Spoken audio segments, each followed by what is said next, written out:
Welcome back. We're here at the GSL Team League with IM against NSH right now. It's tied 1-1. And they picked a pretty good choice, I think, for who to take on Lucira. Tassadar. Yeah, I guess so. I mean, you need someone that can really snipe a great Zerg. They've chosen a good map dual site. I'm just really stoked to see what type of build he's going to use here, because I think there's a reason behind this. Well, NSH really doesn't lose Team League, apparently. So, I mean, whoever they're picking, you know, based on previous results, has been a good choice. So I have to assume this one is a good one as well. Yeah, exactly. We're going to see, though, what kind of builds these guys are going to try to execute with Lucira against Tassadar. The game is loading. And I had a hiccup for a second. Excuse me. The game is loading. So let's do this here with NSH against IM here at the GSL Team League.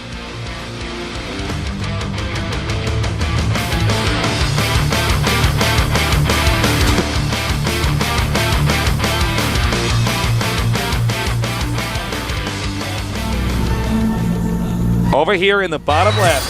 IM Lucira. Well, I wasn't ready for that. They're rushing you today, too. We do, of course, do these voice intros based up on the Korean commentators.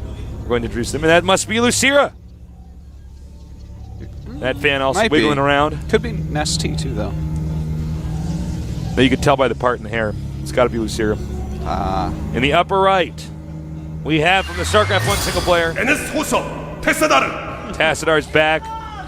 He's no longer in the single player. He's now a GSL player. He's been transformed. He's been born again after he died into a young Korean man. Yes. All right. So, we already have a probe getting into Lucira's base. Looks like he is going to go for a fast expansion himself. Forge fast expand. And, you know, Forge fast expand this map, there's a lot of things Zerg can do against it. You know, it's going to be open-ended on one end, so do you want to go Roach or Baneling and try to force like a quadrillion cannons and or catch them off guard? Do you want to just go for the 3 hatchery style? That's something you can do as well. Throws down that pylon. This is what I always do. I'm always dropping the pylon immediately. You know, Lucira was very smart, though. He saw the probe following him and dropped the pool as the probe got out of vision. Yeah. So he forced the pylon. The pylon did not need to be made. Yeah. And that just But as a slows general rule, slightly our at least for me, I'm always playing the pylon. Even if I go back and check for the spawning pool, at least I have a little bit more control over the pace of the game. Oh, definitely. I agree with it being a good move for sure. But, you know, both players just juking and jiving, doing what they do. Gaining little edges and giving up little edges here and there. Now there is a Nexus and a Forge going down for Tassadar. Down goes the hatch. And it looks like Lucira is going to go for the 3 hatchery. Most likely here. He's not getting gas yet, so we should be seeing another hatch pretty quickly here. And, you know, that's a really good choice for Lucira. Some players prefer to make a few roaches, whether it's a roach all-in or like 3 roaches, to really force a ton of cannons. Some people, you know, want to go Banelings like July Zerg does. But I like Lucira's choice here. Because, you know, I think Sage is probably the scariest Protoss on the team. And if he just beats Sage, then hey, man, he should be feeling pretty good against Tassadar. Yeah, he's already got that PVZ experience, so he doesn't even have to shift gears here. Or ZVP experience, rather. And as you can see, this build is just perfectly timed out. Cannon literally finishes the second the Zerg gets there. That's how you want to do it, for sure. Well, oh, Lucira is actually getting gas after his first expansion. So it looks like he's not going to quite do the build that we see a lot of, but it looks like just gas added into a very quick third, which can work as well, of course. He is sending the drone over to... Is he going to take the gold? No, I thought he might, but no. He looked like he was going past it for a second. The thing is, if you take the gold, and you see he's taking that closer third, if you take the gold and they go Void Ray, that's going to be a little bit harder to hold. Oh, yeah, you're DED. Yeah, if they do that. It can be pretty tough. So, it's interesting to me that he got the gas so quickly. He got just enough gas to get speed out, it looks like. He has 100 gas, or is that? Yep, it is for speed. So speed does start, and that's going to allow him to stop any of the pressures like we saw before with that Zealot and really, really punish them if that's something that that Tassadar wants to do. Now we have the Cybernetic score on the way. Zergling chasing the probe. The probe does see the expansion hatchery. Great scouting. He really does know what's going on right now. Never did see the gas, so he's not going to be sure if speed's coming or not. Sometimes Zergs go really, really late on that gas. Yeah, just make a ton of drones. But getting that early link speed can be good because once that link speed is up, you can kill any scouting probe so easily. Yeah, that's very true. And at the same time, we do have Tassadar making a third Zealot. He's using a lot of Chrono Boost on that gateway. And that means he's definitely going to go for some sort of pressure here.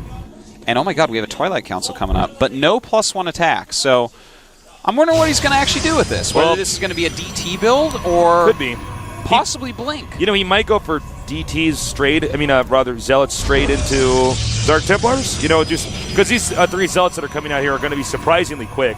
Now, luckily for Lucira, when the Zealots get there, Zergling speed's going to be done, so he will be able to take them out. But if he follows us up with DTs, it could actually throw the Zerg off on his rhythm. That's what I'm thinking it's going to be. Yeah, and the Dark Templar Shrine goes up.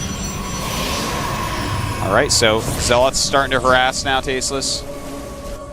And a lot of lings are being made. He will not lose this hatchery, don't worry. He might try to go behind the minerals here for angling. Yeah. As you can see here, that's really nice. But it looks like Lucira has made most likely enough lings here. And these Zealots will be going down. Goodbye, Zealots. You're going down. Down they go, as I said. You are truly a prophet, Artosis. Yeah. I can see the future. Okay, so he's getting more gateways now. And obviously that Zealot attack failed, guys, but the question is he going to be ready for the next step? Exactly. Because he's going to think, okay, I held that off, that weird, wonky Zealot rush. Now I'm going to make drones and just get more ahead. But in fact, there's a big timing attack coming up here. Well, Lucira right now, he is making his Spore Crawlers. He just finished up his Evolution Chamber, and yeah, he's making Spore Crawlers at each and every location. So Tassadar is actually going to get way behind right now. We have a good number of Zerglings coming out. +1 is on the way for them. We have 50 drones with 47 probes, but that's spread over 3 bases, so the mining efficiency of Lucira is better at the moment. And with these DTs coming out, they should not actually do anything. And not doing anything with 3 Dark Templars against a Zerg player with 3 bases and a lot of drones, it's still droning. This is a bad news for Tassadar. He's going to be well behind from here. And unfortunately, Lucira's even positioned the Spore Crawler perfectly, so it's not even like the 3 Dark Templars can rush up and just kill it off. And now those Dark Templars are just going to play map control for a little bit. Lucira just starting his lair, so he can't really attack anytime soon, which that's good for Tassadar. He's going to have to make that into an advantage for himself somehow. He's getting Blink. His +1 is almost done. It looks like he's just going to go Mass Stalker from here, most likely. Those Protosses, Tastes, they love their Stalkers. They do. It's a good unit. We see now Tassadar's trying to catch up on sentries now because he didn't really get to make any of those, and those are pretty important as you go into the late game here. I guess we call this exactly the mid game, but you need to have sentries. Ultimately, at some point in time, as Protoss, they're just too good. Yeah, he does have a few out there, and of course that helps out a lot with playing Stalkers. Sometimes you're going to want to use a few force fields here and there. Guardian Shield, of course, can be very useful against roaches. But he is just making a lot of Stalkers, man, and that's such the rage with Korean top Protosses to just make a lot of Stalkers. You can it's like they all have Stalker-home syndrome.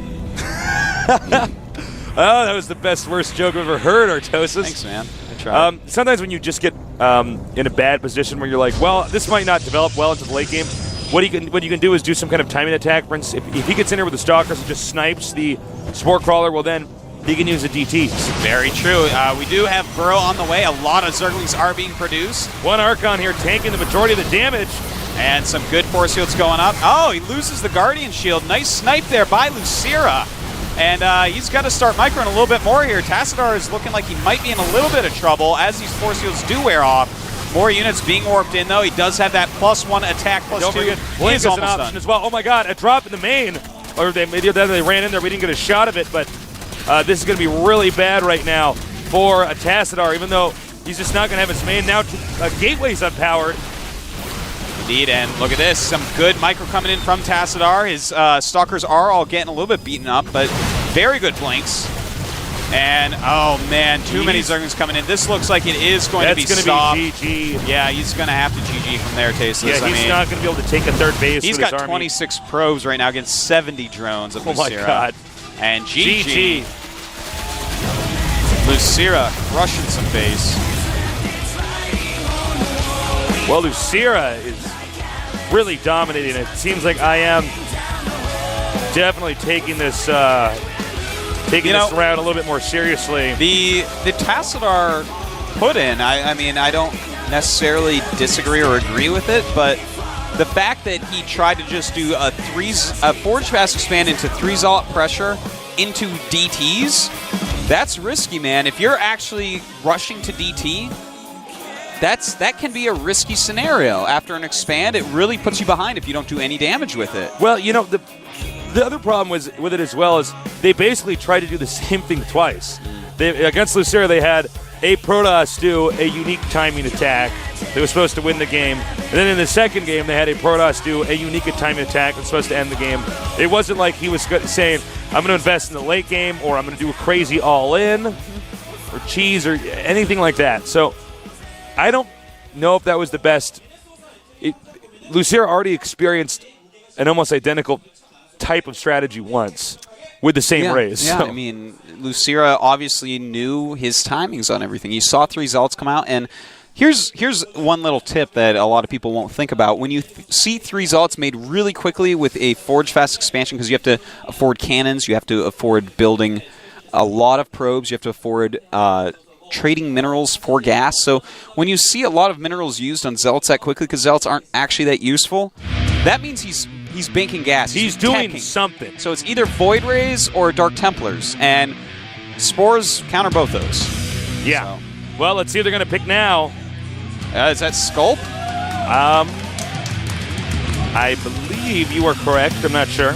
I believe it is, but don't hold me to it, Tasteless. I won't. I know you always like to hold me to my guess. Did you call me Tasteless? Tasteless. And here is our player. It's Chuck. Excuse us. Oops. Oopsies. All right. Well, I mean, you have to take care of Lucira some way. Jack G is a player that they've, put in as one of their best. He's one of the ones that we see in that opening screen. I cannot wait to see how well he actually does do. Well, at least they're not using another one of their Protosses. You need to save your Protosses in a situation like this. Yeah, I would definitely... well, you know what? To be honest, at this point, I don't even know if they're going to use another Protoss, because this is a hard spot, man. Their Protosses aren't working out so far against Lucira. Of course, they do have some other great Protosses, but I feel like they use their 2 current best. Guy came here from the military. As you can see, I feel really safe here. Yeah. He blends in really well. I didn't even see him. Well, he's got camo on. Yeah. Well, okay, so this is their 3rd player coming out, which means that they're going to have one more after this. And I feel like, it's Sculpt and Seal are good choices. I would just say Seal, because when they used him, he beat Bomber. I wonder how good. So high. I wonder how good Seal's ZVP is, though, because his ZVT obviously is godly. Yeah, now, because there's so many Terrans right now. At the top of the Korean ladder, it's a bit Terran heavy. Oh yes, very much so. A bit is an understatement. The Masters League is a bit Terran heavy over here. But I don't know, man. I guess a lot of it will depend on that. How good he is, because Sculpt is very good at killing Protosses, and they still have Young Juan Seed over there. A lot of this is also going to depend on whether or not Chucky actually takes out Lucira, too. Mm-hmm. Very much so. Well, countdown has begun. It's time. TVZ. Xel'Naga Fortress, a map that Terrans really like against Zerg, so he's chosen a good map for it. Can he take Lucira out? We're going to find out momentarily as the game is now loading. Zerg versus Terran. IM versus NSH. Let's do this.